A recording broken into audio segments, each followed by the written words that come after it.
We've been married 8 years. This is the first time that you and I, man and wife, have ever had a serious talk together. You didn't expect me to drag you into all my worries. You couldn't possibly have helped me with that. When I lived with Papa, he used to tell me what he thought about everything, and I took on his opinions. He used to call me his little doll. And he used to play games with me, just the way I played with my dolls. Then I came to live in your house. Have you never been happy here? I always thought I was, but I haven't ever been. No, I've had fun. You've always been very kind to me, Torvald, but this house is like a playroom. My children have been my dolls. Towards the close of the 19th century, the theater found a new dramatic force, Henrik Ibsen. And society found a new dramatic figure, the emancipated woman. Hey!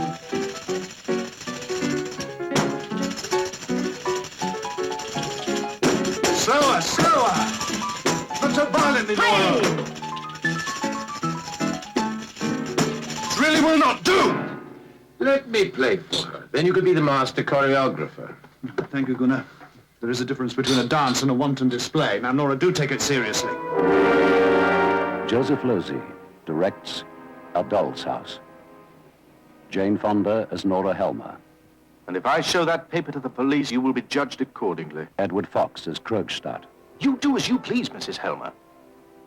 But if I land in the gutter once more, I promise I shall take you with me. Trevor Howard as Dr. Rank. Suppose I were to ask you to Ask me what? prove your friendship to me. Only I mean a really great service. It would give me the greatest happiness. Something to prevent harm to Torvald. You know how much he loves me. I would do anything in the world for you, Nora. I, too, have loved you. As deeply as anyone else ever has. Delphine Seyrig as Christine. You must testify that I am not mad. I did it entirely on my own, and I know exactly what I'm saying. Of course I will. But I don't understand. How could you? A miracle's going to happen. I don't know about miracles, but I'm going to see Krogstad right away. He must ask Torvald for the letter back, unread. It's too late. David Warner as Torvald Helmer. Truly right. Did you know what's in this letter? Let me go. Yes. Where are you up to? You must run and save me. Is it true what he writes? Yes. I've loved you more than anything in the world. Oh, don't be so dramatic. You're going to stay here and explain yourself. Do you understand what you've done? Answer me. Do you understand?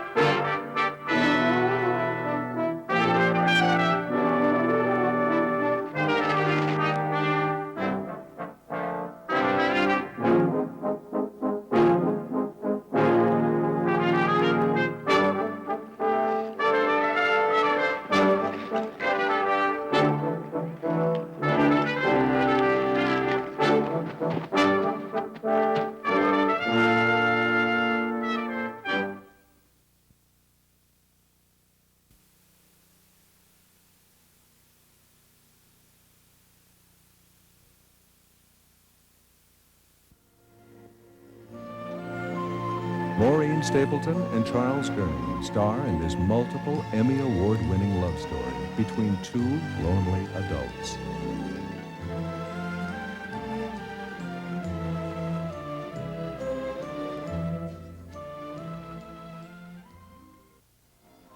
Recently widowed Bea Asher meets Al Green at the 40 Style Stardust Ballroom.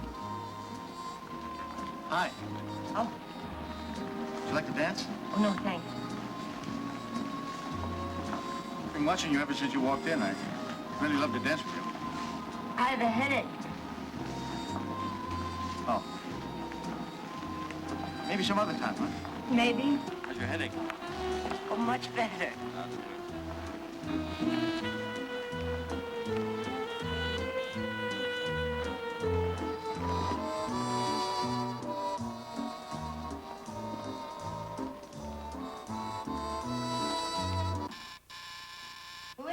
Bea's family finds it difficult to accept her new lifestyle. What are you doing here this time of the night? Where have you been? What? I've been calling you and calling you all night. I've been worried sick. I was out for the evening. I was out for the evening. Why didn't you tell a person that you were going out for the evening so the person wouldn't worry himself sick over you? I'm your sister, Bee. I'm a big girl now, Helen. My words, exactly. Quiet. Where were you, Bee? Once and for all, where were you? I went dancing. Can I kiss you goodnight? You just did. Another one, please. It makes you happy. Their romance flourishes with one small problem. Are you getting married, Grandma, Mr. Green? Terry. Mr. Green is married, darling.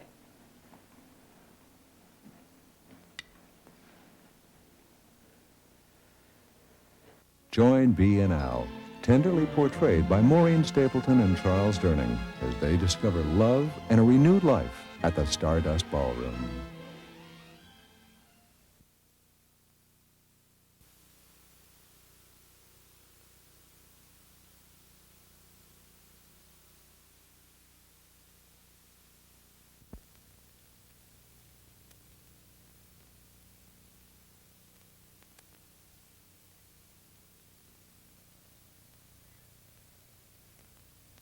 Happy birthday to you. Happy birthday to you. Happy birthday, Miss Jane. Happy birthday to you. You know what you put all these candles on this cake for? Never mind, just blow them out. Just blow No, them I out. ain't got enough breath to be blowing out these candles. See there? Happy birthday, Jane.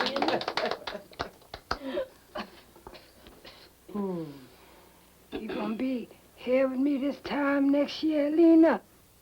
God willing. God willing. Don't wanna be here by myself. I'm gonna be here with you, Jane. Oh, man, I know you gonna be here. Yeah, child. Oh. Happy birthday. Hello, Miss Jane. Well, hello, Jimmy. Come on in. Happy birthday. Can I speak with you, Miss Jane? But Jimmy, let's go on outside for this stuff me full of cake. Me help? How? Going with us down to the courthouse when we get ready to move. I'm 109 or 110. I'm too old.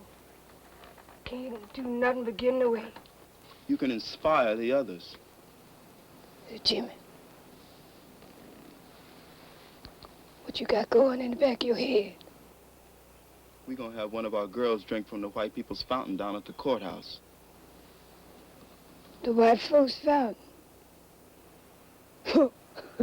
Yeah. That old loon Edgar won't let it get anywhere near that fountain. You know, when they pass that segregating law, that old loon come round slobbering and hollering. I tell him, Edgar, if you touch me, I take my pin and crack your skull. We want Gidry to arrest her. If one of us did it, we'd just get beat up. Now, what you want old fat Gidry to arrest her for? So we can march down to the courthouse. Oh, Jimmy, Jimmy, Jimmy. You see, these folks round here ain't ready for nothing like that yet. That's our job. Talk to 'em, Jimmy. Talk to the young ones. We don't have that kind of time, Miss Jane. What else you got, Jim? I've been carrying a scar on my back ever since I was a slave.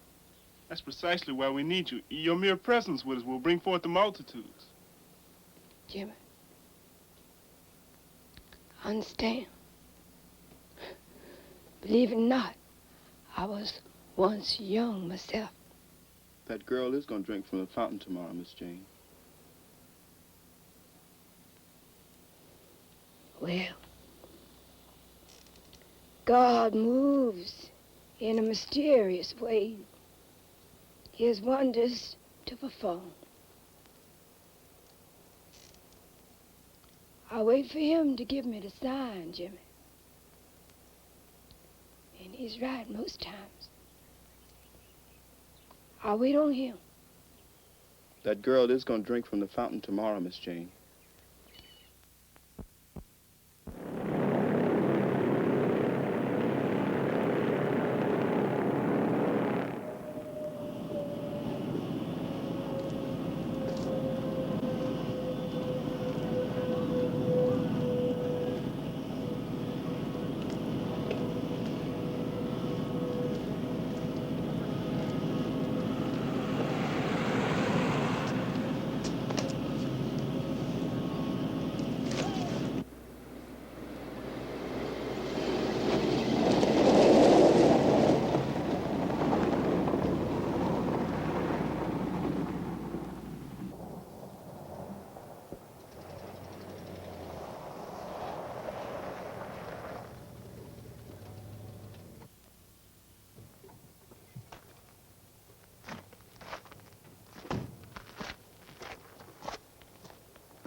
Excuse me. I'm looking for Miss Jane Pittman. Well, you'll find Miss Jane in the last cabin on your left, down that lane. Thank you. Thank you very much.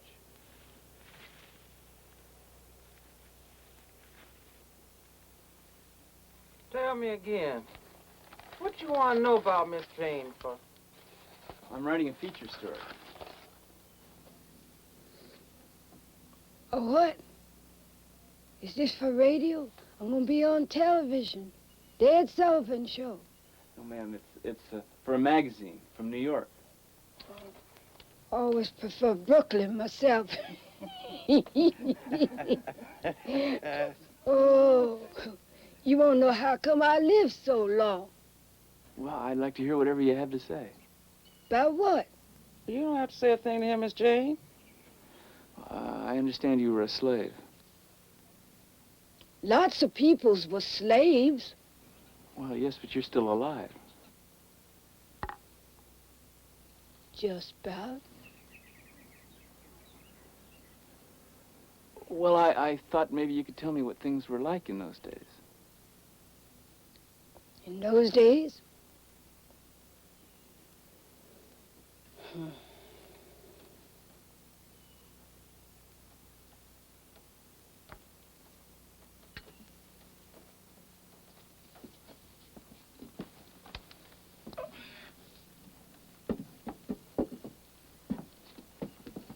Tomorrow.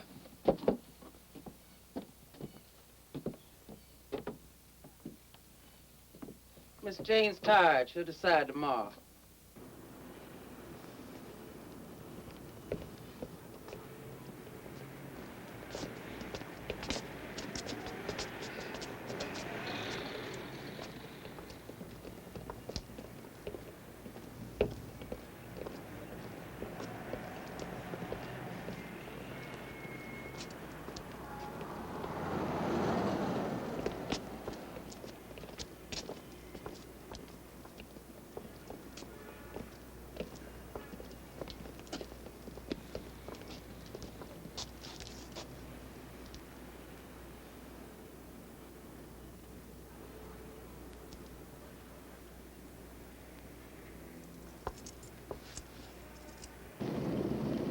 This morning marks Bayonne's first brush with the so-called civil rights movement as a group of Negro agitators confronted Sheriff Guidry at the white folks' only drinking fountain at the courthouse.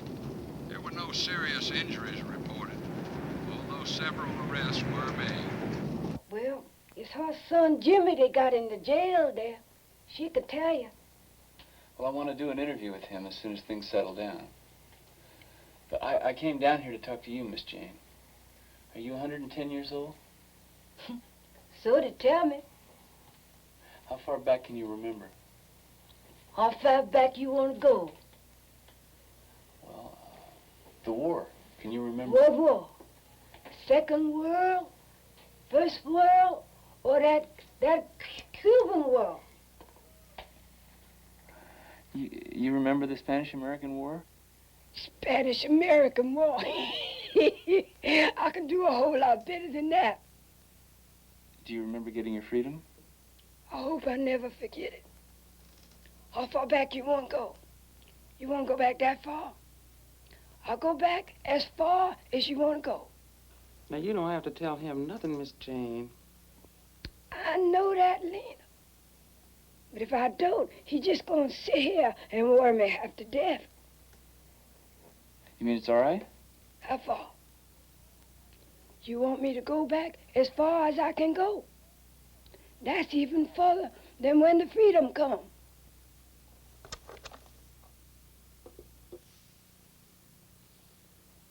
That thing ain't gonna bite me, is it? Oh, no, ma'am. No, it's just a tape.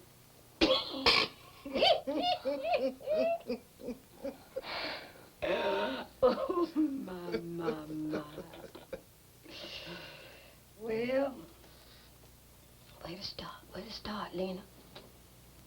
Honestly, I wouldn't talk to this man here. Oh, Lena, you just fill in the gaps. Well, I can see who got their mind made up.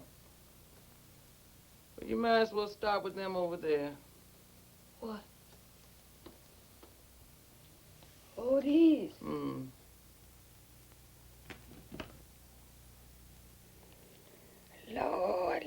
Lord. I've had these things ever since I can remember. 2 rocks?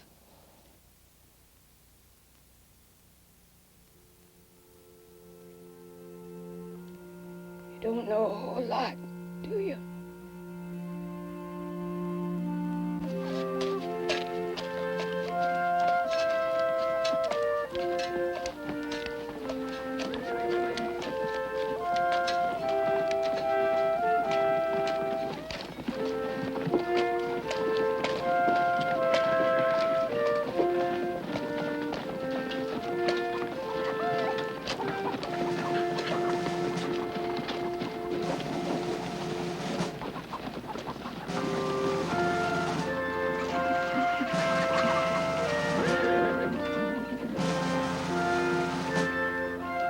Oh, it was a cold day.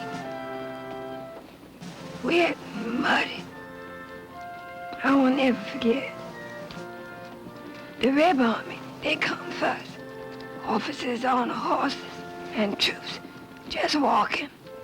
They was half dead, dragging their guns in the mud. They were so tired. Some of them were much older than I was.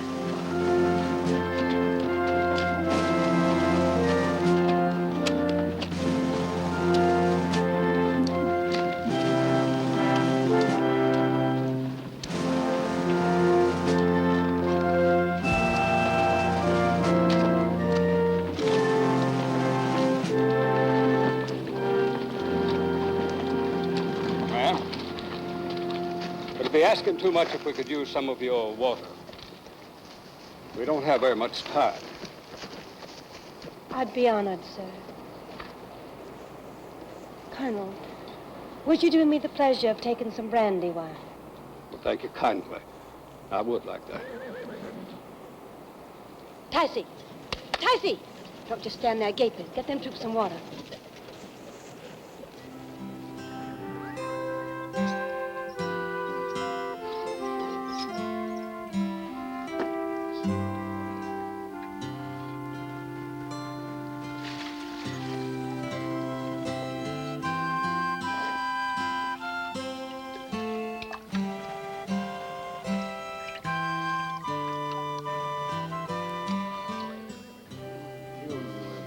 These are the same ones, mind you, who told their peoples when the war was getting started.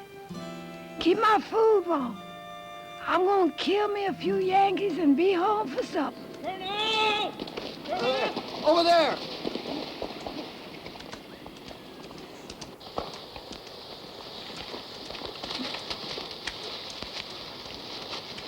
Colonel, I seen them. They're right down the road. They're right behind me.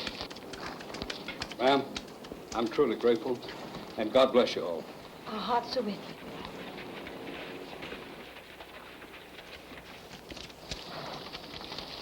Left up to me, I'd turn them niggers loose. Just left up to me. Yeah, if the Yankees want them, let the Yankees have them.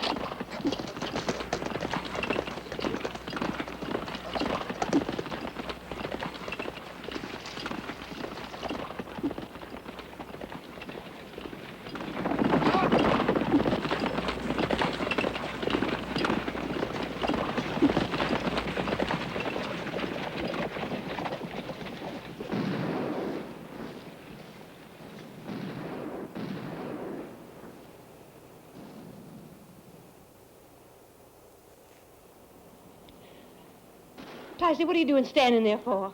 You go get some more water. What for, Mistress Brown? They're all gone now. Oh, you don't think Yankees drink water, too?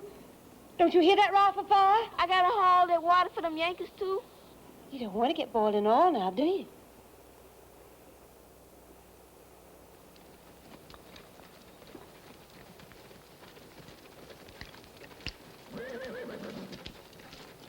They're coming, they're coming. The Yankees coming. Where?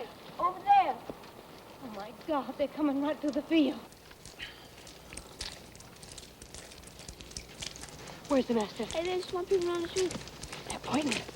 Watch your tongue, them Yankees are devils. Now, you hear me. Don't you say one word about the master or one word about the silver, or they're going to skin you alive before they boil you in oil.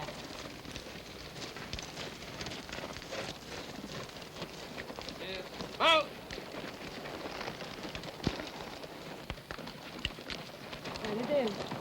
Ma'am? May I offer you some brandy wine? Why, thank you, ma'am.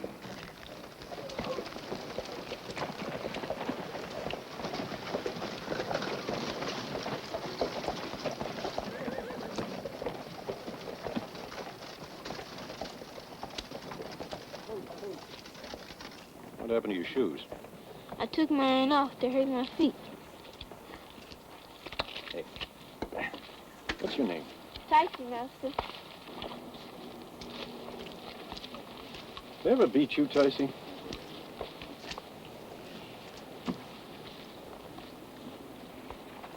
You can tell me.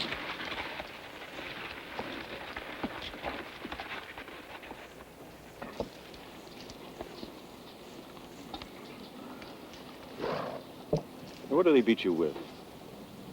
Cat o' nine tails, master. Why'd they whip you? I go to sleep looking after young mistress's children. You're nothing but a child yourself. How old are you right now? I don't know, master. Ticey, I'm not a master. I'm a plain old ordinary soldier. My name's Corporal Lewis Brown. Now, can you say corporal? No, master. Bet you can. Go on, try. I can't say that. Can you say Lewis? Yes, master. All right, well, you call me Lewis. And I'm going to call you something besides Ticey. Ticey's a slave name. And back in Ohio, there's lots of pretty names for a girl like you. What names you got?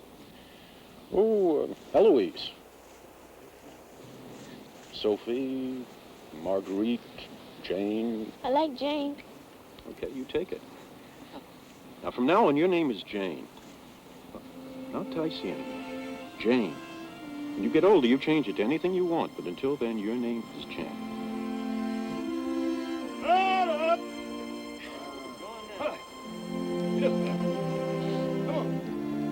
If anybody gives you any more trouble, you just come on up to Ohio and tell me. We'll fix it.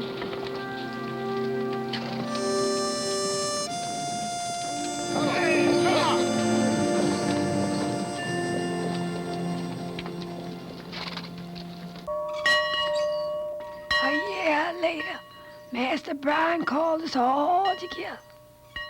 We knew something big was happening, 'cause he had on his best suit and his top hat. Now, everybody that can stand or crawl got to hear this. That's all, Master Brian. All right, then. I got something to read to y'all. These papers come through while the war was still going, but wasn't any point in reading them till now. Whereas on the 22nd day of September in the year of our Lord 1862, a proclamation was issued by the President of the United States containing, among other things, the following, to wit, that on the first day of January in the year of our Lord 1863, all persons held as slaves within any state or designated part of a state, the people whereof shall then be in rebellion against the United States, shall be then, thenceforward, and forever free.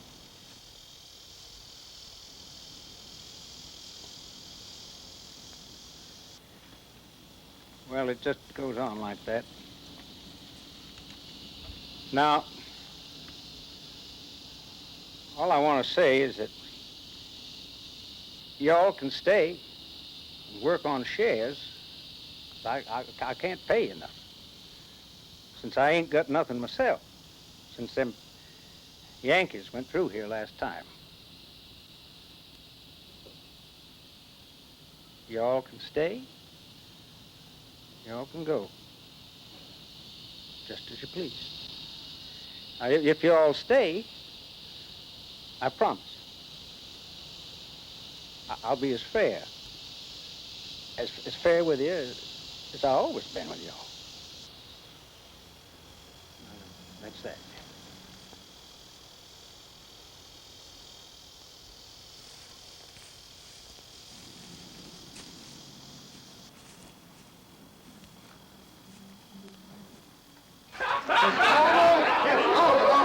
You come!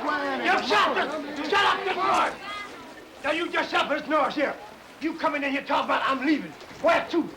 And what you gonna do? What do we care? We is free to choose. There's all kinds of places to go. Gold in California. Hold it. What you gonna eat? Well, Uncle eats food.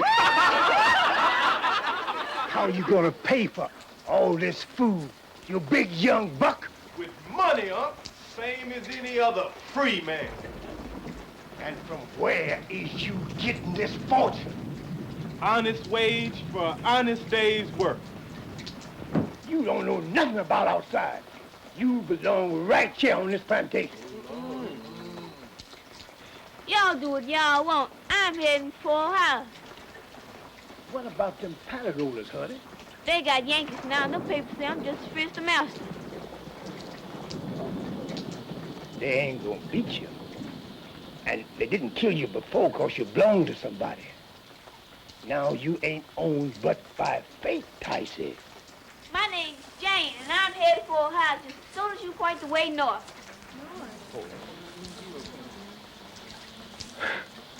Very well, Miss Jane. North be that away from here. Now, the sun's on the right in the morning and on the left in the evening. You got all this. All right. Now remember, God bless you, child.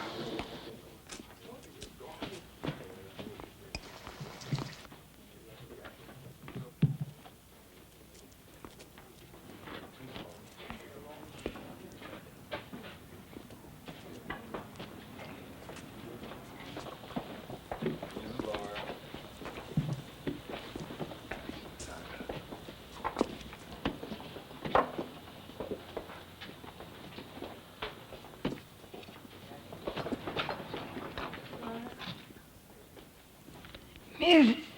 had tears in her eyes. And she was kissing all the people's goodbye. She even kissed me.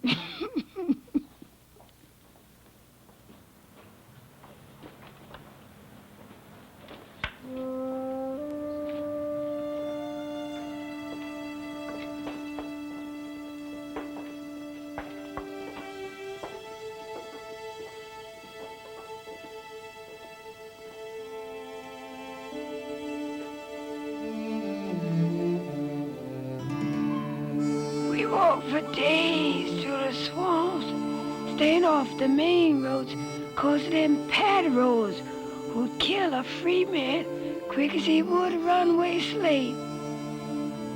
No one knew where we was heading.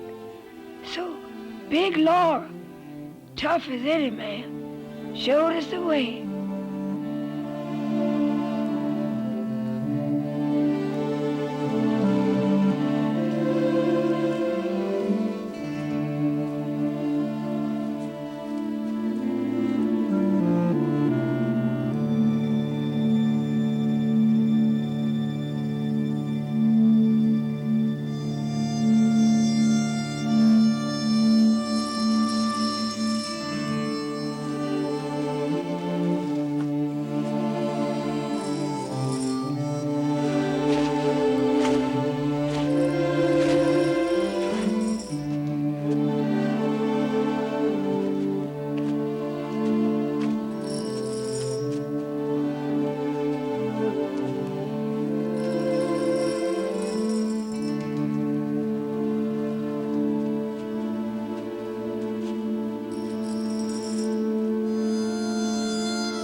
Come on, Jane. Come on.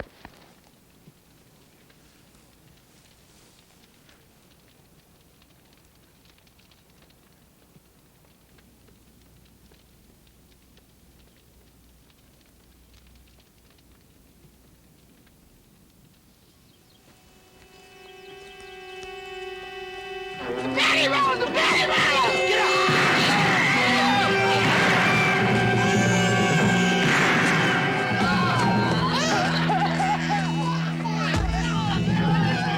Get up!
You want to go to Ohio with me? If anybody asks, these just two plain old rocks. Not of iron and flint that Big Laura used, but two plain old rocks. Make sure to get to Ohio the same time we do.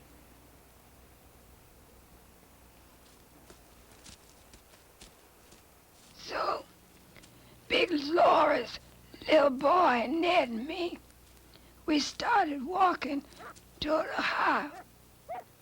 There wasn't much left of the South in those times. All that the Yankees couldn't lift and take with them, they burned. Once in a while, though, you'd see something still standing. You! Get away from my fence. Excuse me, ma'am. Could you tell me which way, Ohio?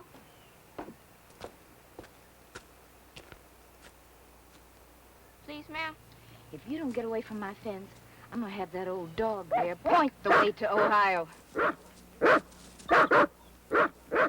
I just wanted to know if I was headed the right way. I don't know nothing about no Ohio. Get away from my fence. We headed on, then. Can you tell me if there's a spring around here? You don't see no spring around here, do you? Me and this boy here are awful thirsty.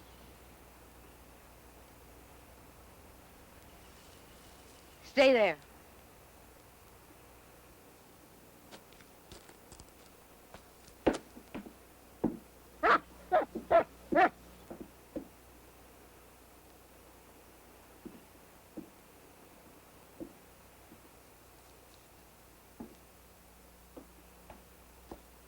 Here. You don't think I'm gonna let you foul this cup with your black mouth, do you? Hold your hands out.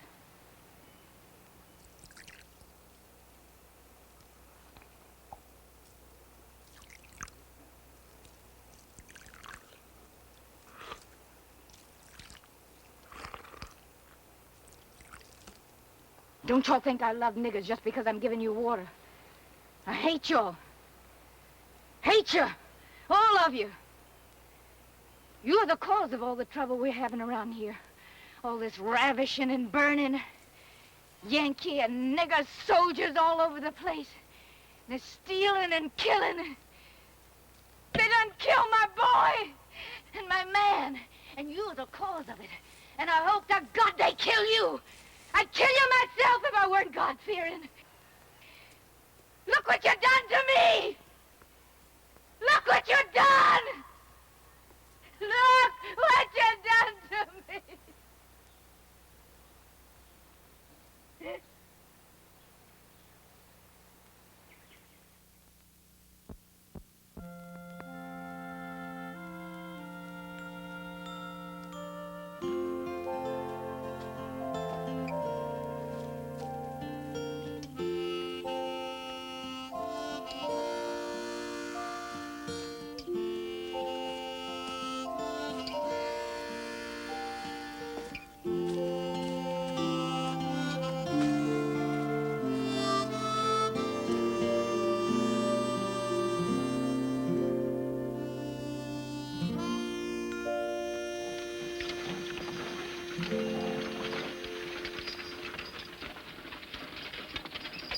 Oh, you two must be pretty tired standing on that grave.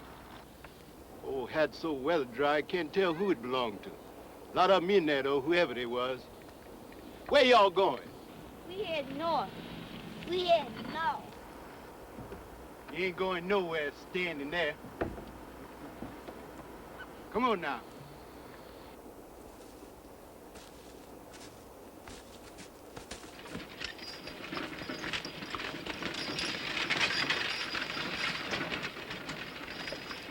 Heading north, eh?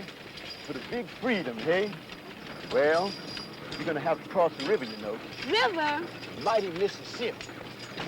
I ain't crossing no river nothing. You're gonna cross the mighty Mississippi, or y'all ain't heading north.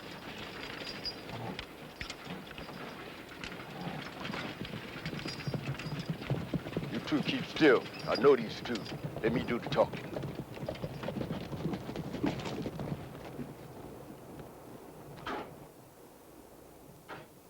See, you got you some niggers there, Job. Yes, sir. For the Bondurant's place. Can't say they much, but you got to start with something sure. Feed them. They'll grow. Will do, yes, sir.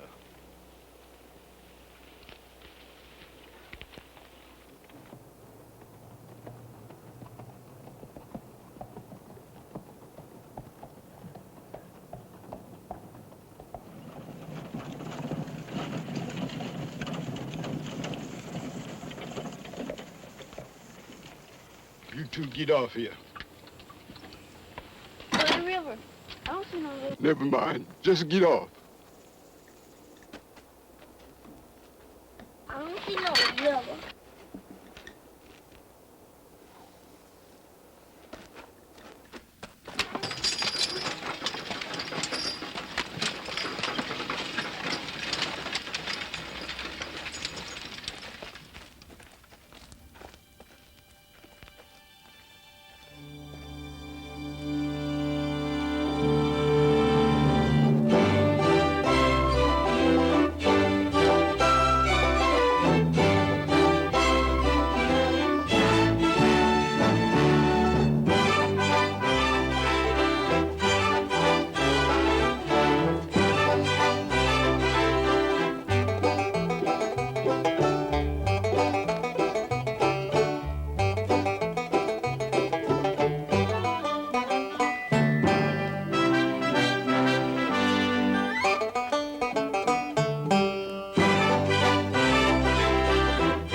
Where do you think you're all going? Me and this boy here are headed for Ohio. Ohio? Who you all for? We ain't for nobody. We just as free as you are. All right, little free nigga. You got money? It take a nickel to ride on here. You got a nickel each? No, sir. And get on back. Lucas, take care of them.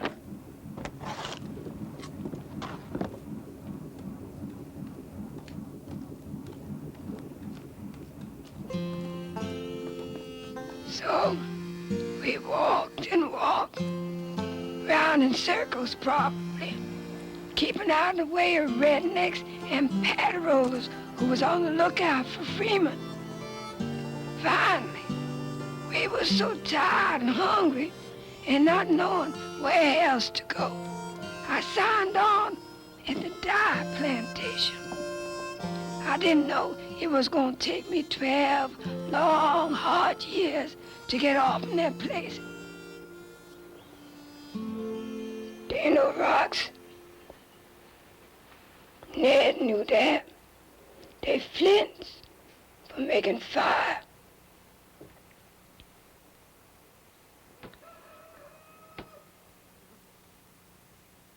She all right? Oh, yeah.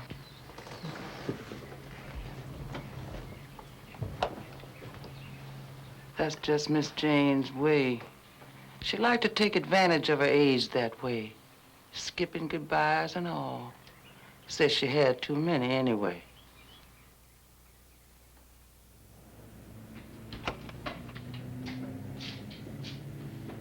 Excuse me.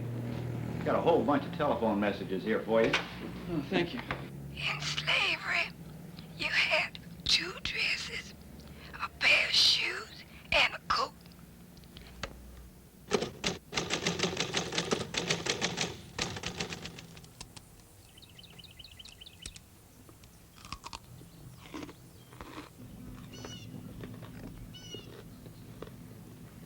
Say, you like that stuff? Yes, ma'am. That's homegrown, you know, not from no cans. You ever ate sugar cane before? No, ma'am. I know you ain't never chopped none. No, ma'am, I haven't. Man has to chop sugar cane for a while before it learns to appreciate it. Most people ain't never ate sugar cane raw today, black or white. I worked on the dye plantation for 12 long years, and I know what went on. I was there. I guess I must have been about, I was about 22, 23. All right. Let's go!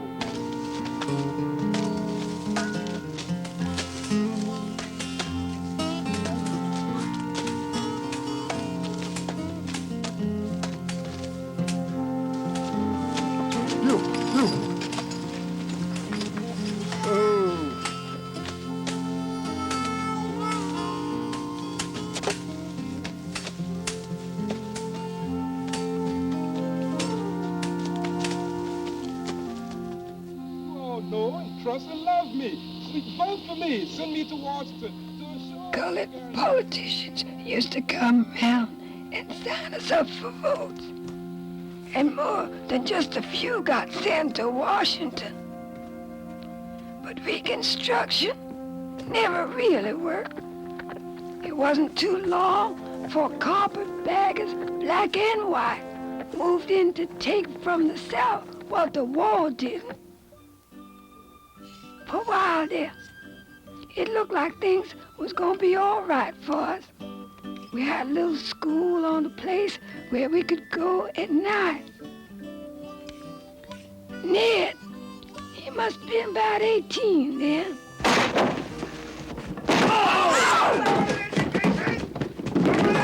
Education! Oh, no!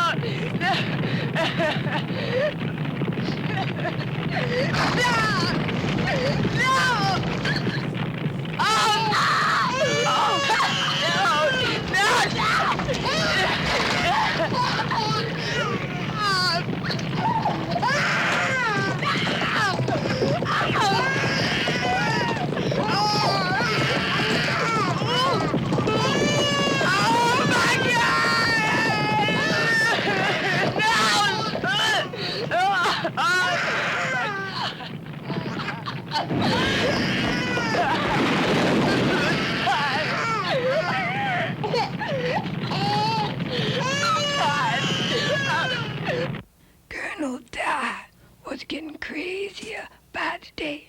Sometimes wearing his uniform like the war never ended. There's no more nigger politicians around here. That schoolhouse up there is going to stay shut down till I can find y'all a competent teacher. Y'all don't need a pass to leave the place like before. Y'all do right by me, and any group stop you on the road, you just tell me and I fix it right up. I can't pay y'all to the end of the year, but you can draw rations and clothing from the store. If that suits you, stay. If that don't, catch up with them coattail flying scallywags and the rest of them hot-footin' niggers.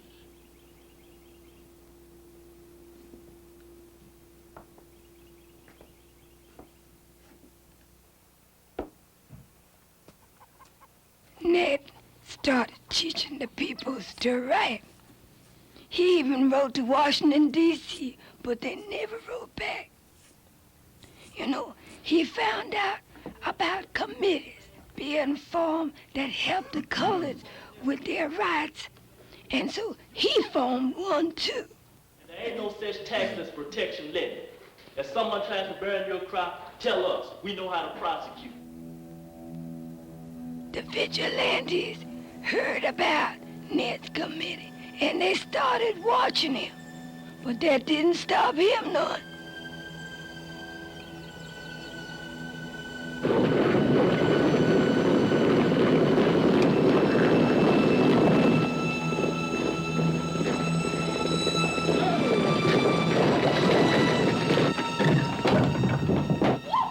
Where they at? You know who I'm talking about. Dead Stephen Dyer. That's who, or whatever he's calling himself these days. I don't know where he is. She don't know, Bo. Still don't know where he's at. We'll get him. I'm telling you, that boy of yours better stop being so serious. I don't like him getting so serious. You understand? She understands. Come on, let's go. We'll find him.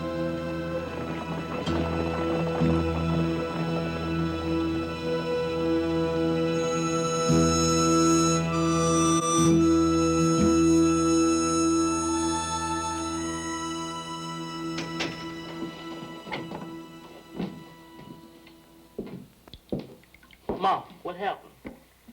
What happened where? Eat your food. This. What happened? They was here looking for you tonight, Ned. They're fixing to kill you. They will if you don't leave this place. I can't, Mama. You know that. You got to. I can't leave these people. They haven't got anybody else who will fight for them except the committee. Ned, you ain't worth nothing to nobody dead.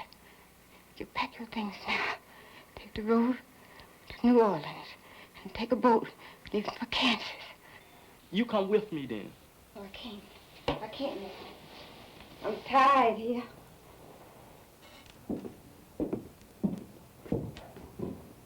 You're coming with me, Mama. They'll hurt you again. They can't do me nothing, Ned. I don't have what you have. I don't have the urge. I know the land, but you know the peoples. Go to them, Ned. Talk to them. Show them. You have to come with me. Oh. It's not my time. I'll stop. I'll stop the teachings. I'll stop the writing, the letters. You know that's not right. And that ain't what none of us wants.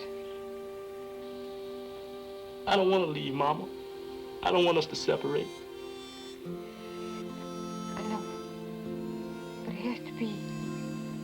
I knew the day would come. You know, I never did tell you. But the first time you ever read to us, I knew that you was the one. I won't hold you back, Ned. I won't hold you back. Mama. Mama. Make me proud. Make me proud.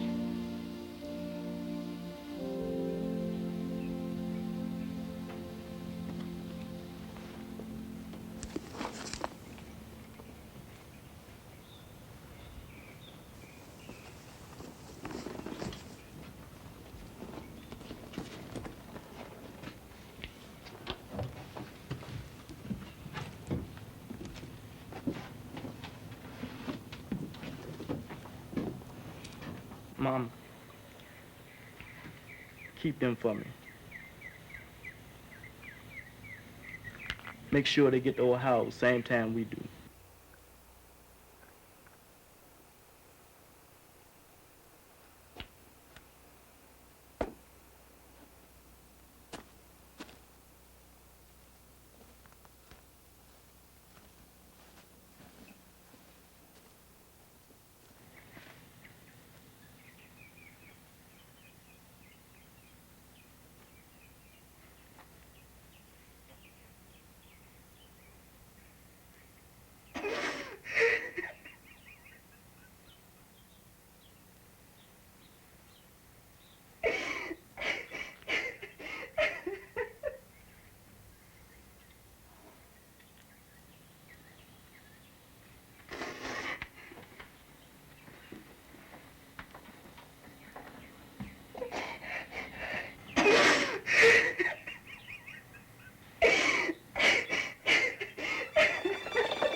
I didn't hear from Ned for a whole year. I guess that was about 75 or 76. The same year I first saw Joe Pittman. I had him over to supper, and we started seeing each other from time to time. And as things happen between people, one thing led to another.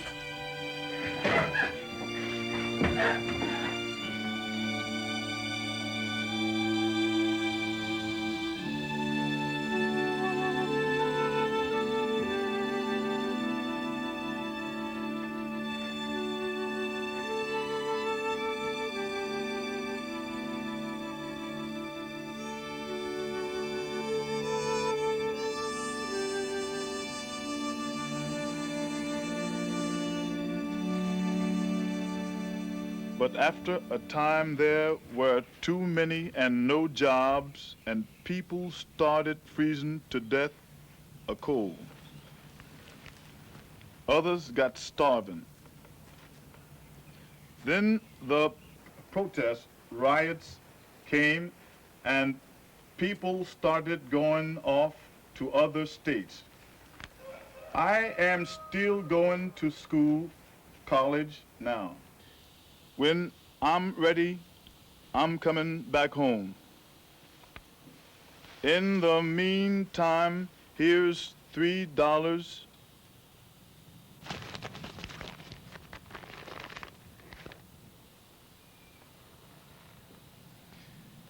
And God bless you, Mama. All my love, Ned. Well, little mama, took a whole year, but you finally heard from your boy. Ever tell him about us? When you gonna tell him about Clyde Ranch? You said I'm gonna go yet. Where you going? That's all there is to it. I'm leaving and you're going with me. Well, how's Ned gonna know where to write to me? Well, we'll send him a photograph of us up on a horse, Wild West style. I ain't getting on no horse nothing. Yeah, you coming with me, little mama.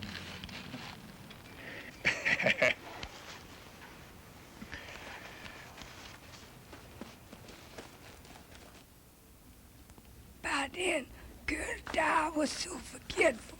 He'd call us all out to him, and then he couldn't remember what we was there for.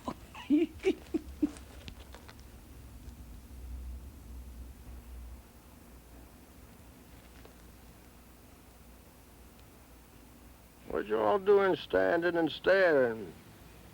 Go get on back to work.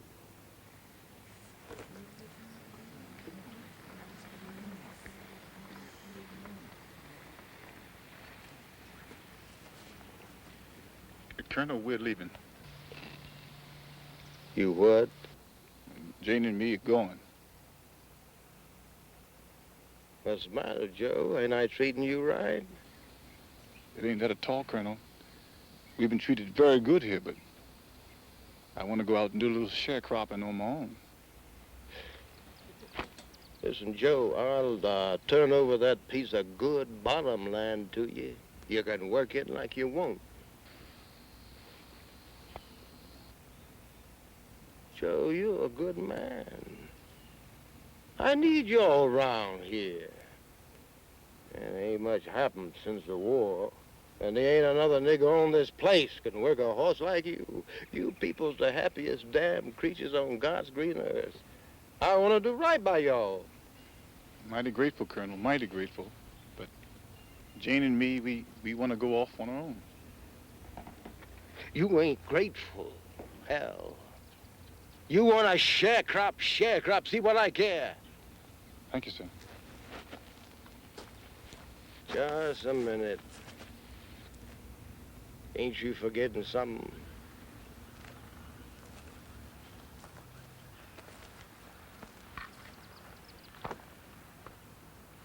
Where my $50?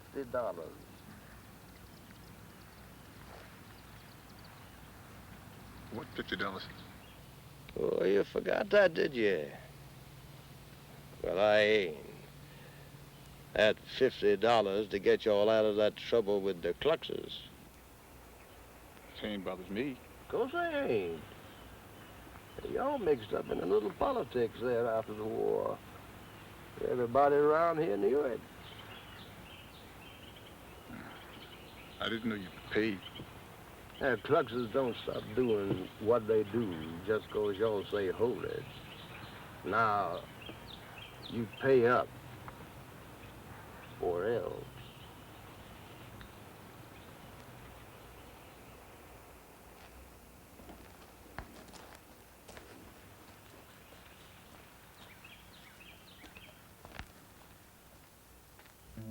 We had to sell everything we owned. $1 for the chair, $5 for the hog. Shotgun got him $7.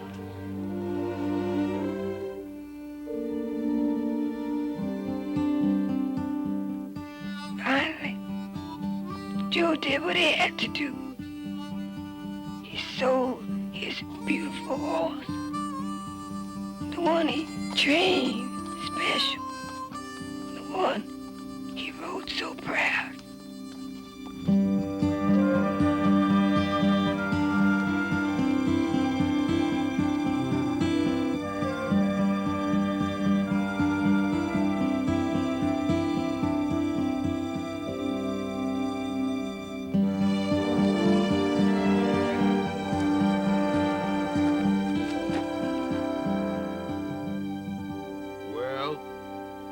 Here's the money, Colonel. I'll count it out so you're sure it's all there. It's all there.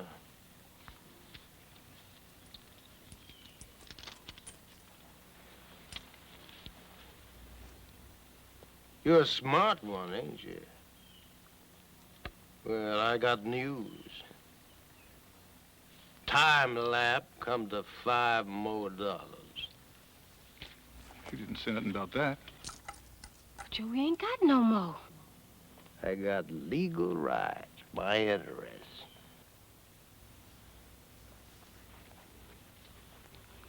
What are you doing, Jane? That's your wedding ring. That's our freedom.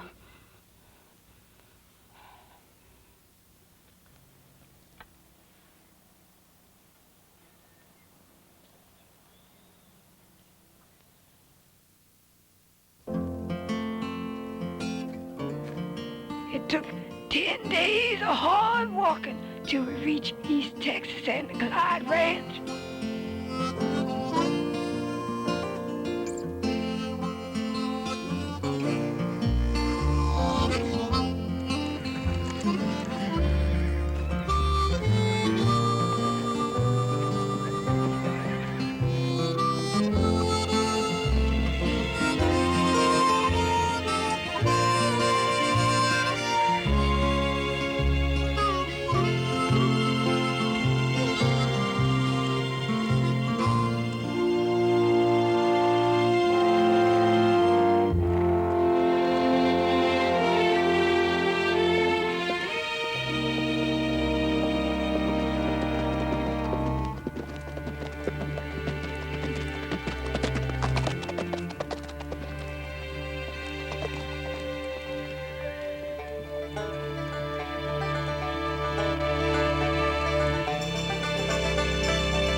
Joe was a chief breaker.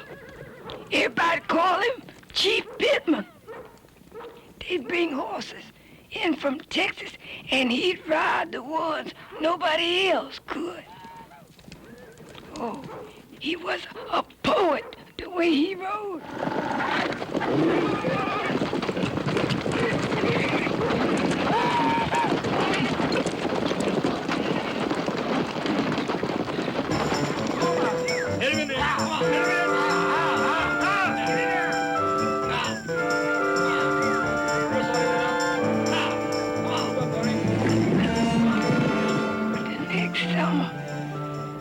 Joe rode in a horse like I'd never seen before. It sent a chill down my spine the way it looked. I knew it was something evil.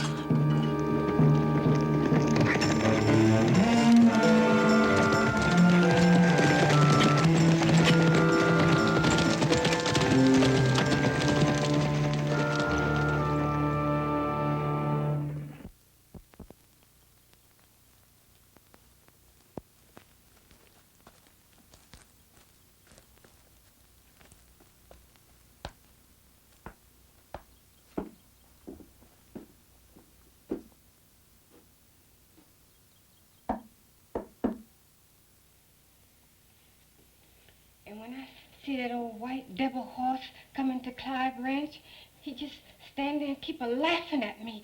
He's laughing at me. I know it. I know it. The calm. Before we go more, how many children have you given Joe Pittman?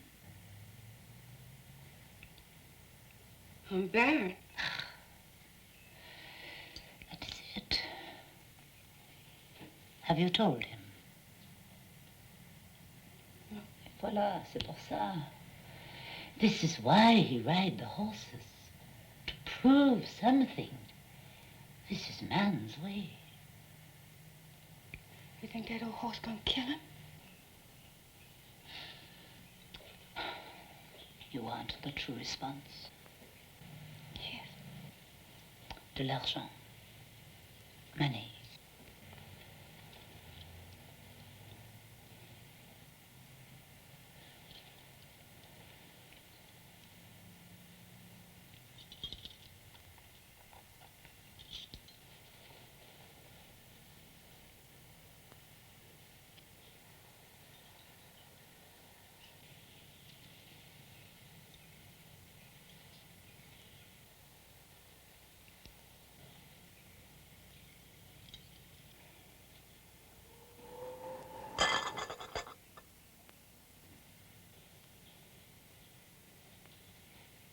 You may go if you want. I want to know. You are brave, my dear. Does that mean that old white devil horse gonna kill my Joe? Je n'ai pas dit ça. I did not say that. But that's the answer.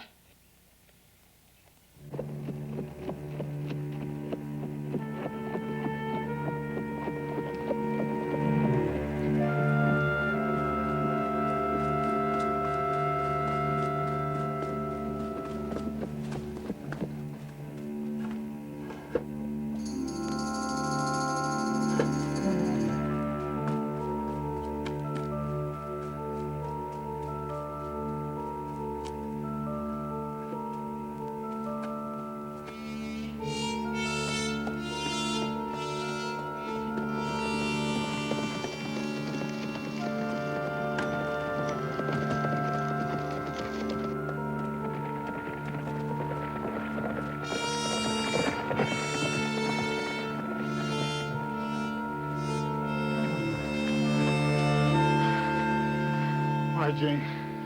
What you doing? Let it be, Joe. Please. Let him be. Let him be, Joe. Oh. Please. Please. Let him go, Joe. Let him go. Oh. Let him be. Oh.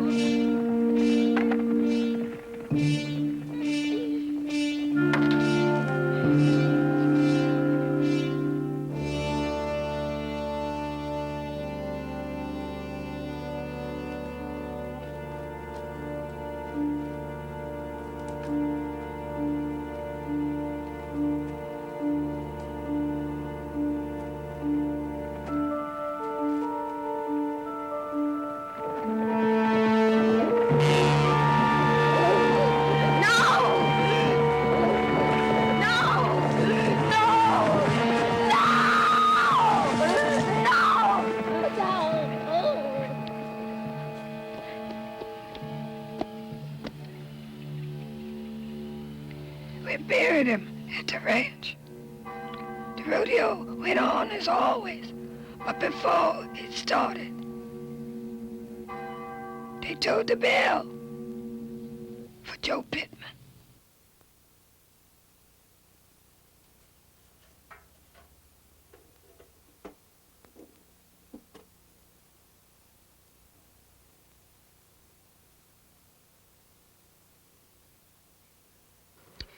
When Joe Pittman was killed, part of me went with him to his grave.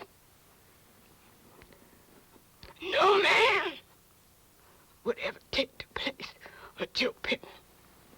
And that's why I carry his name to this day. Well, I've known 2 or 3 other men, but none took the place of Joe Pittman. I let him know that from the very start.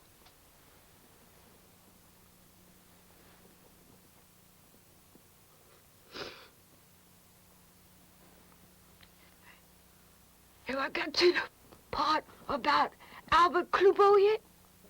No, ma'am. Or Ned, when he come back that time from Cuba? Not yet, Jane. Oh, I thought it did. It was... I was taking in laundry then. It was about the turn of the century. I was fishing that day on my place at Falls River when I saw him coming round the bend. It was 20 years since I'd seen him. But I knew that was my Ned the moment I laid eyes on him. Yes, I did.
I'm getting mad because I'm full.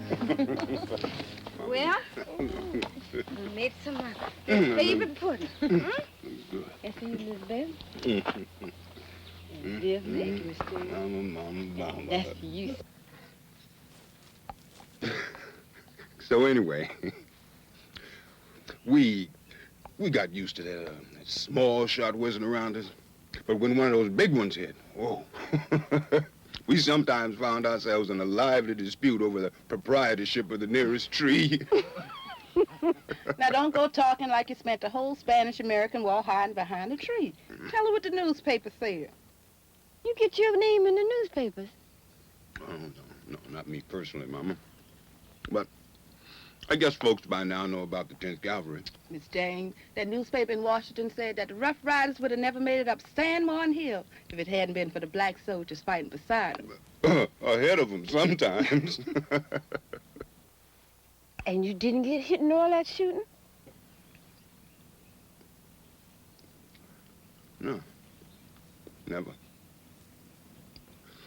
I saw men dead and dying all around me, black, white, Spanish. I began to feel that, well, I was alive for a reason.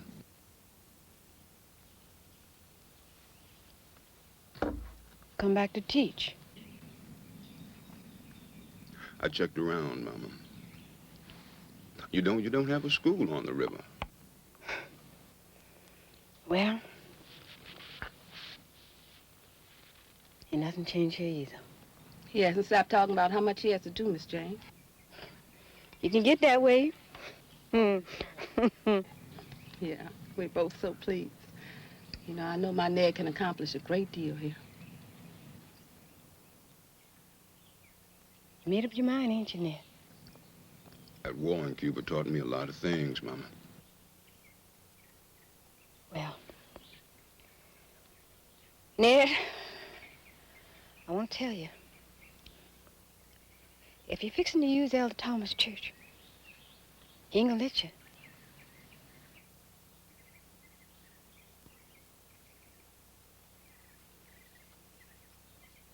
I know that it's hard for you to come here and discouraging when so many said they would come and didn't.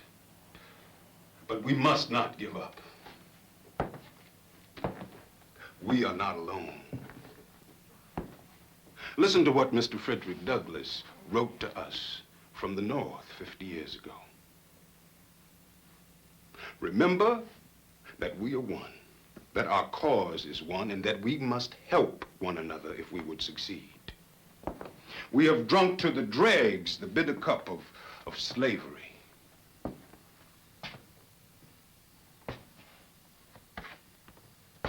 We have worn the heavy yoke. We have sighed beneath our bonds. We have writhed to the bloody lash. Cruel mementos of our oneness are indelibly marked in our living flesh.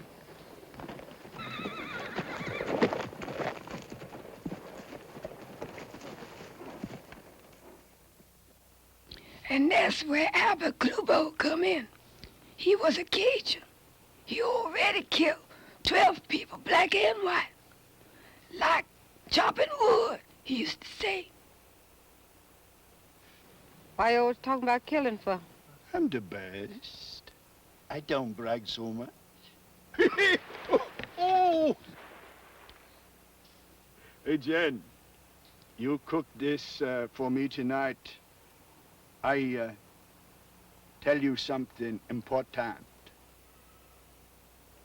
What's important? They talked to me about your boy there, Jen.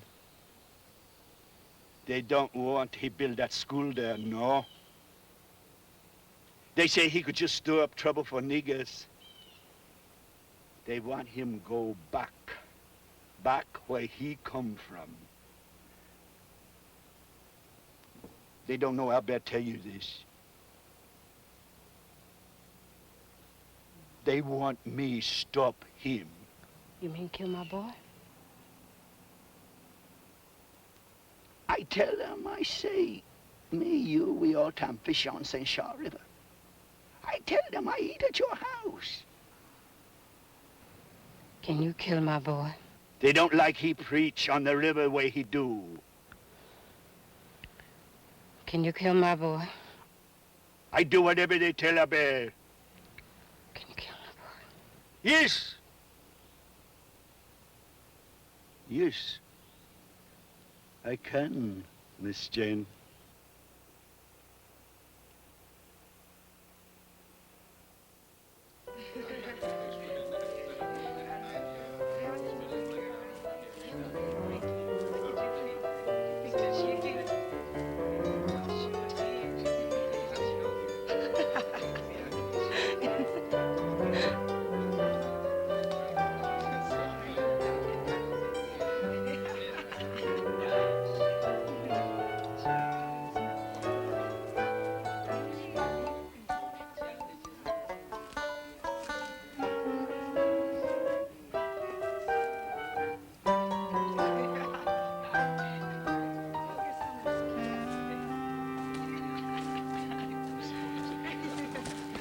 Mama, where you been? What you running all this way for? Ned, you gotta leave this place. I'm not going to, Mama. Gotta leave, Ned. Mama, that's just what they want me to do. I ran once, never again. Make him take you and Elizabeth back to Kansas. Mama, look at all these people. These are my people. This is my home. Now, they're not afraid. They came to listen, and I'm gonna speak. Ned.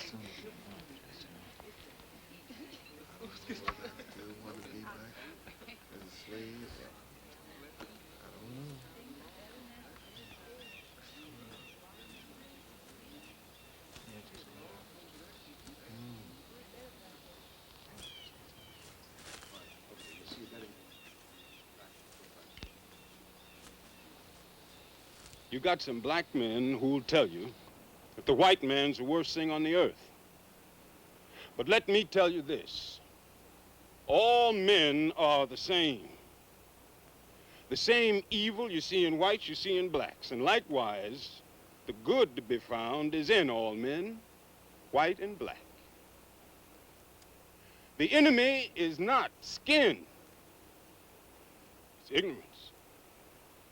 It was ignorance that put us here in the first place. Ignorance because the big tribes of Africa warred against each other or made slaves out of the smaller tribes. Our own black people put us in pens like hogs, destroying entire civilization with rum and beads. And it was still the African, this time the Arabs, who sold us on the block. The white man didn't need guns because we were weak. The French, the Spanish, the Portuguese, they took us because we were ignorant. We were apart from one another. You got folks here saying, let's go back to Africa. Let's go to Liberia. Well, I am not African. I'm American, a black American, and proud of it. Look inside yourself. Say, what am I? What else besides this black skin? Do you know what a nigger is? First, a nigger feels below anything else on this earth. He doesn't care about himself. He doesn't care about anybody else. He doesn't care about anything. Now, he'll never be an American. He'll never be a citizen of any other nation. But there's a big difference between a black American and a nigger. A black American cares, and he knows, and he'll struggle. That's why I'm telling you this. That's why I know that no son or daughter of mine will ever be a nigger. I want my children to be black and proud of it.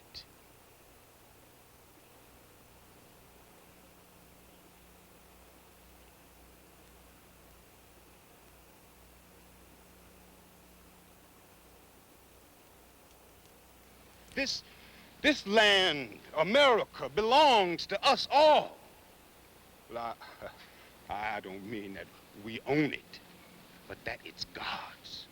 And that makes it as much ours as any man's. You are not bested by no man. Be Americans, but first, be men.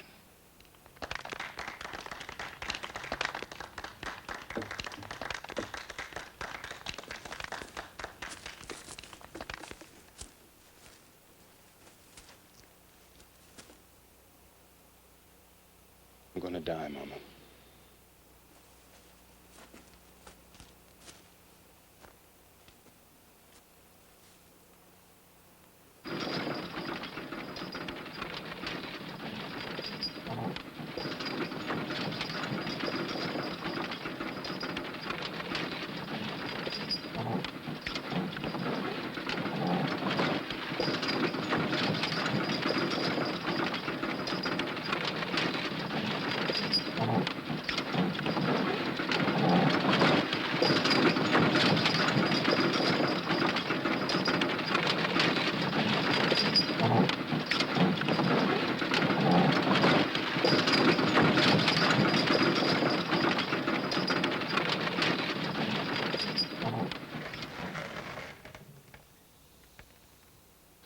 Ned, I tell you, you get down out of the wagon. Get down out of the wagon, Ned. Ain't got nothing but a double barrel, Ned. You're gonna need both of them to bring me down. Take the lumber and finish the school. Ed, let me take him. Talk to Mama. Talk to Vivian. It's important. Ned, you're important. Let me take him. Ma'am, do as I say. Else he'll get us both.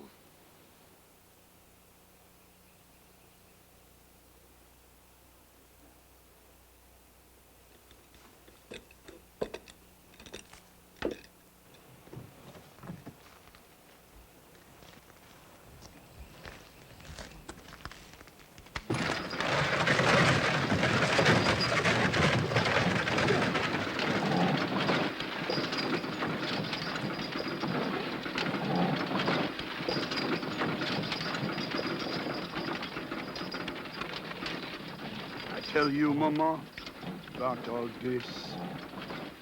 What took you so long? Albert have all the time in the world.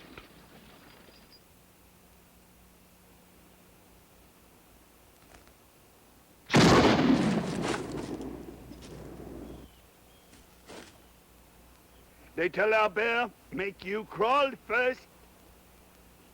No! Crawl! Crawl, get down and crawl! And we get this over with! No!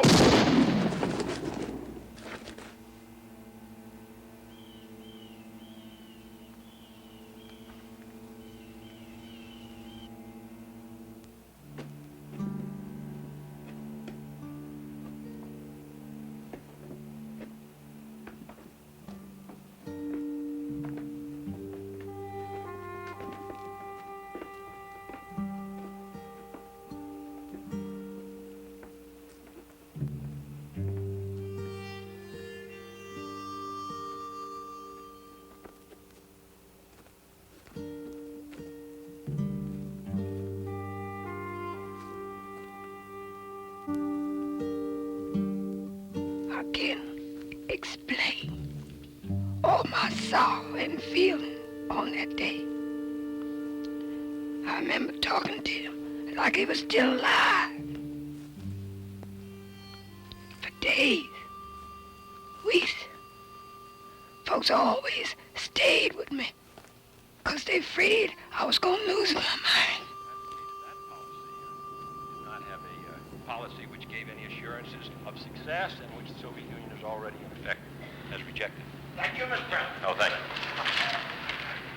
In Massachusetts, the possibility of JFK's younger brother, 30-year-old Teddy, running for the 1962 Democratic nomination. Bet you put your foot in your mouth again.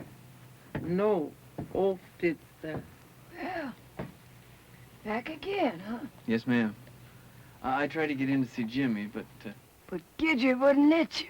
That old Gidget. He makes me sick. Ain't had you feeling me yet? No, ma'am. Well, when did I come to this place?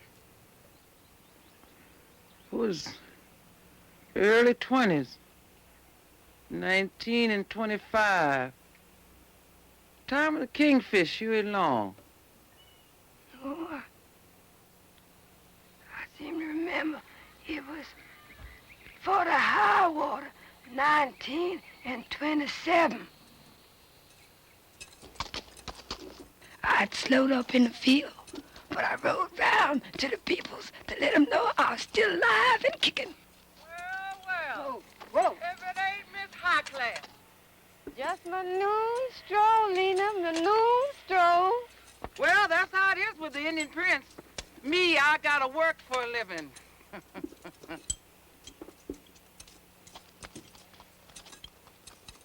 Whoa, Rex. Whoa. Well, hey there, Miss Jane. How y'all? Mr. Rob, what you doing out here in Finn for? How'd y'all like to come work inside the main house? What for? You ain't thinking I'm too old to work the fields anymore, is you? Oh, no. Miss Amidine needs help with the two boys, that's all. How old are you now, Jane? 70. Give or take a little. Y'all know how to cook? Well, now, I've been doing it for now in the 6 years. Ain't poisoning nobody yet. Sometimes it seems like we was one big family. We play baseball every Sunday. The score would be 50-0 or 41-8.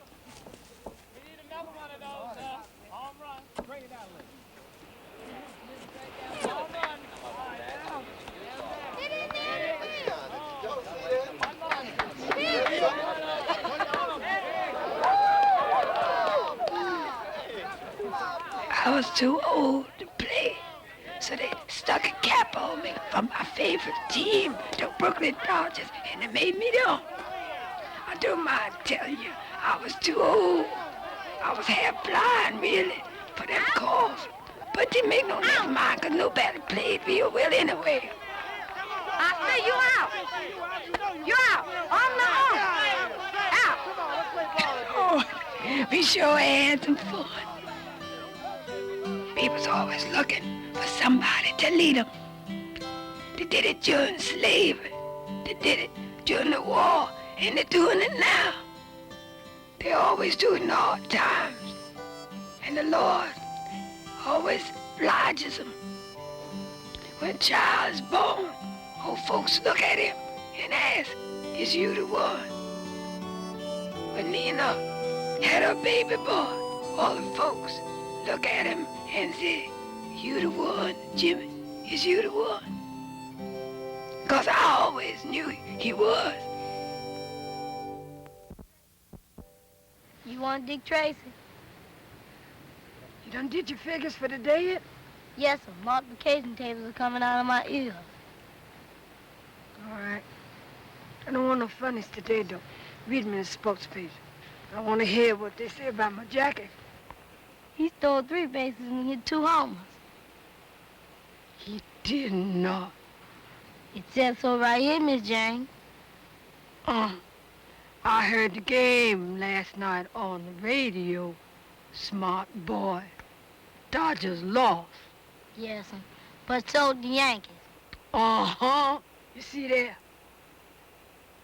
Jackie and the Dodgers is for the colored folks anyway, just like Joe Louis was. You know who he is? You told me, Miss Jane. Yeah. Well, did I tell you that he let Smellin beat him the first time just to teach us a lesson? Did I?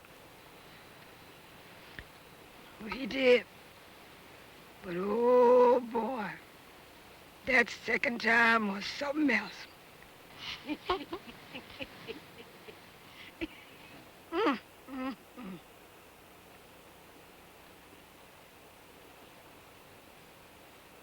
Unc Gilly used to show us all how Smellin fell when Joe Louis hit him. Oh, he was famous for that. Old as he was.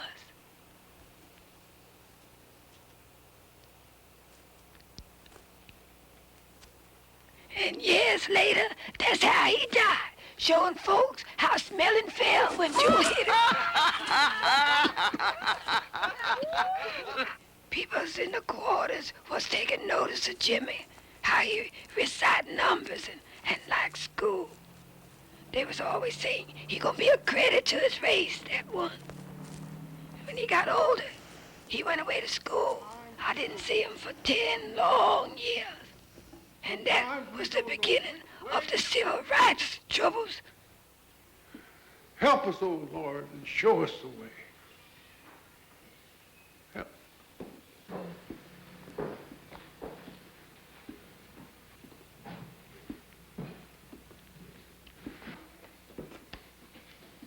Amen.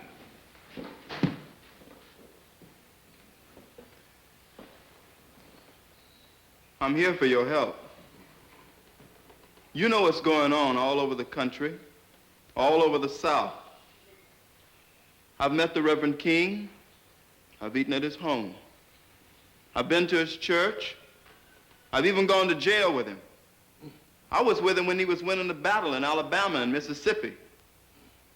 But you people here, my own folks, haven't even begun to fight. Hold it. Hold it right there. You don't come to our church no more, Jimmy. I'm here now, and I have something to say. You have nothing to say. You're just fixing to get us in a whole lot of trouble. Shut up and listen to what Jimmy got to say. Well, some people are thinking of carrying guns. But we don't want anything to do with that nonsense. Others want to carry flags. Well, what's a flag if you haven't got any meaning behind it? All we have is our strength. The strength of our people. That's what gives us meaning. We need your strength. We need your prayers. We need you to stand with us because we have no other roots. Jimmy, I don't want no trouble for my people. What you see here is all we are. Nothing more than that. We don't want to lose what little we have. I'm sorry. I'm sorry I have disturbed the church. I'm sorry.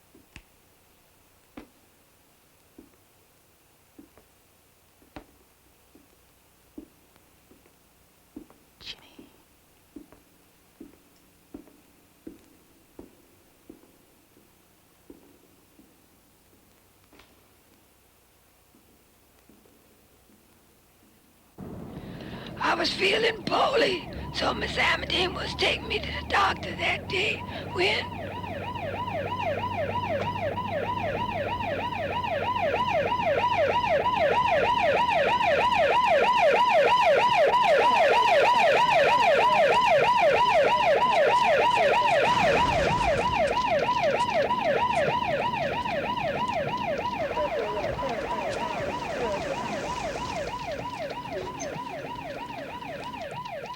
I'm sorry, Miss Amidine, the trouble we have in here. One thing after another since they passed that desegregation law there. How you do today, Granny? You have to remember, Sheriff, she's over 100 years old. Don't let all this upset you now, Jane. It's gonna be all right. Y'all take care. That everybody? Good. I wanted to remind every last one of y'all living on this place for free. You pay me no rent. You pay me no water bill. You don't give me a turnip out of your garden. You don't give me one egg out of your hen house. You pick all the pecans you can find on the place. All I ask for is half what I never get. I ask you for half the berries you find, and you bring me a pocketful so dirty I wouldn't feed 'em to a hog I don't like. All right. I let all that go. But this I will not let go. There ain't gonna be no demonstrating on my place. Anybody around here who thinks he needs more freedom than he got already is free to pack up and leave now. That go for the oldest one, that go for the youngest one. Jane, too. Who the last one had a baby down there? Eva's little boy, Peter. That go for Jane, that go for Eva's little boy, Peter.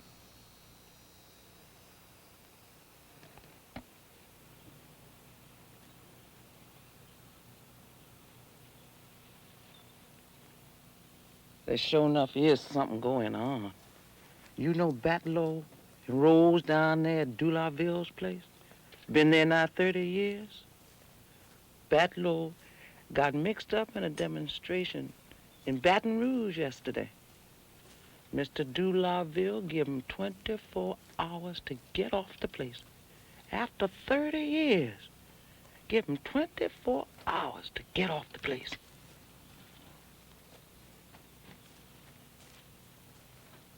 And ask, is he the one?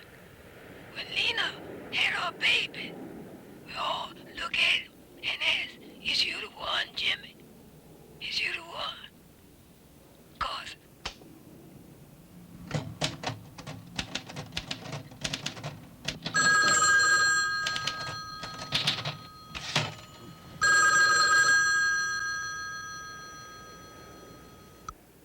Yes?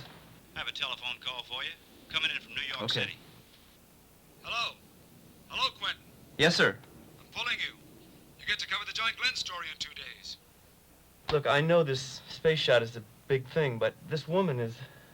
She's not exactly another human interest story. Look, Quentin, I'm sure she's fascinating, but a magazine this size can't survive on a story about an old woman. Now, I need someone to cover that blast-off, damn it. Now, if you can't go, then I'll send someone else. Quentin? there? All right. All right, what? I'll be there. You have to be there tomorrow night. I said I'd be there.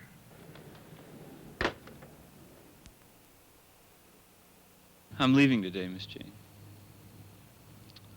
I'm gonna go watch a rocket take a man around the earth.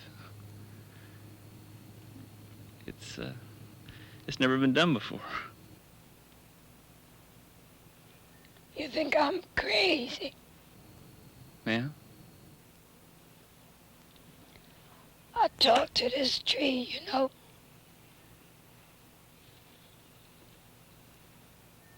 Oh, Sister Oak. Look at me. I'm more than 110 years old. Now, if it ain't the Lord that's keeping me going, what is it? See? I can sit in the sun. And I can walk. Not like I used to. But I do pretty well. Sometimes when I feel real good, I walk all the way down to the road. And I look at the river. Gently though, I just come up the quarters a piece. And I sit here under this old oak. Look, the people's done fixed me a nice, clean place to sit and talk with my God. Or sometimes I'll sit here for an hour just thanking him for his blessings. And then I go back home.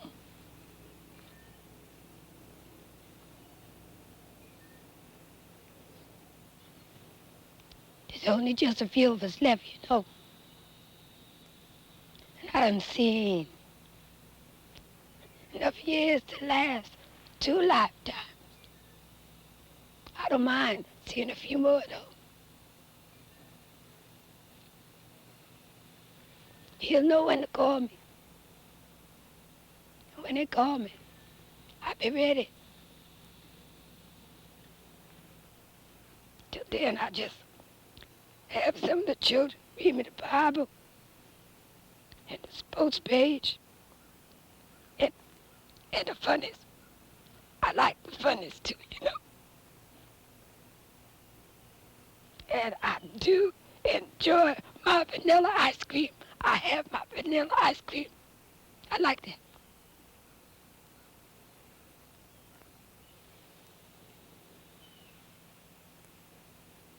You know, this oak tree, I'm sure it's been here as long as this place been here. And I ain't ashamed to tell you that I talked to it. And I ain't crazy either. It ain't necessary craziness to talk to the rivers and the trees. Because now when you talk to the ditches and the bayous, that's different. Because the ditch ain't nothing. And a bayou ain't much more.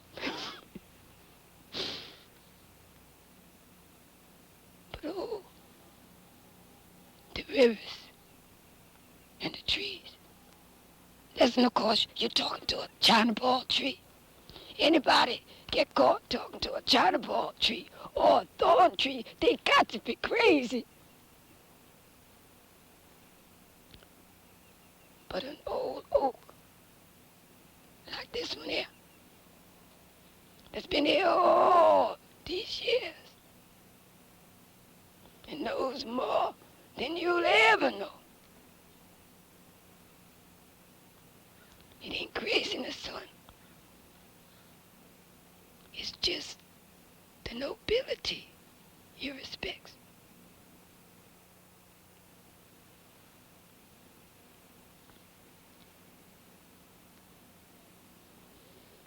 Well,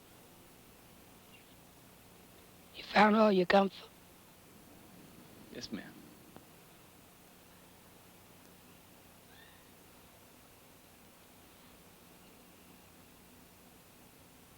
That's good.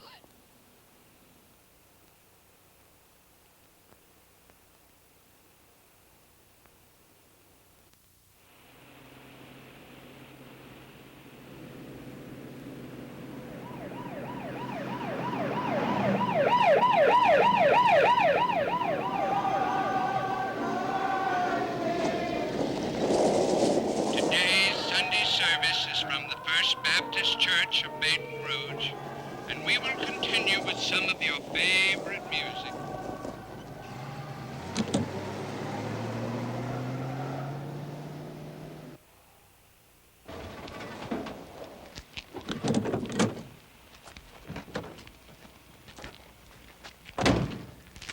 You all staying right here in the quarters today.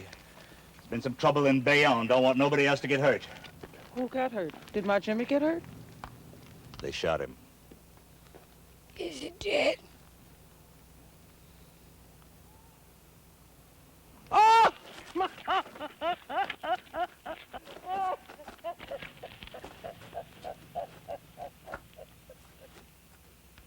Who shot him? Nobody knows. Somebody knows. Well, I don't know nothing about it.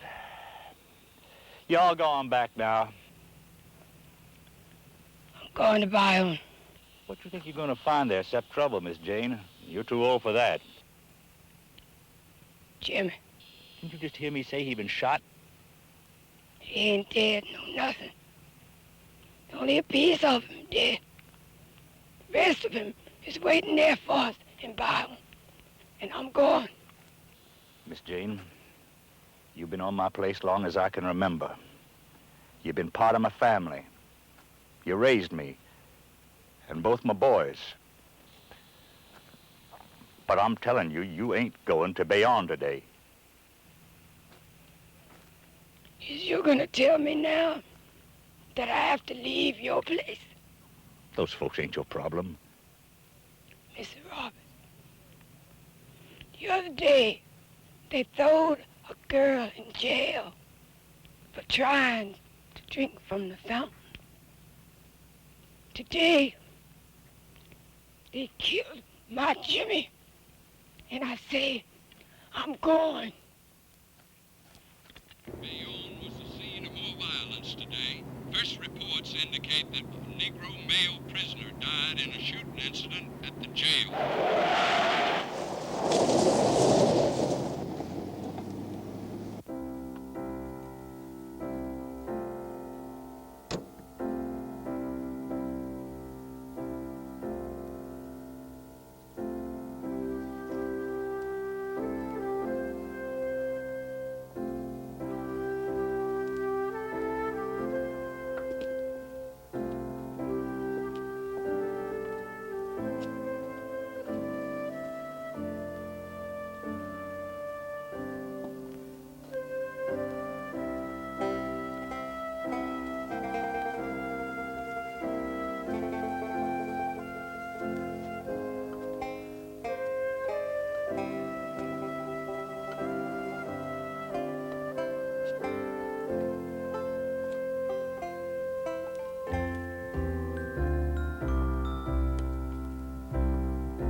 July 19th, 1962, 5 months after the last of these interviews was recorded, Miss Jane Pittman died at the age of 110.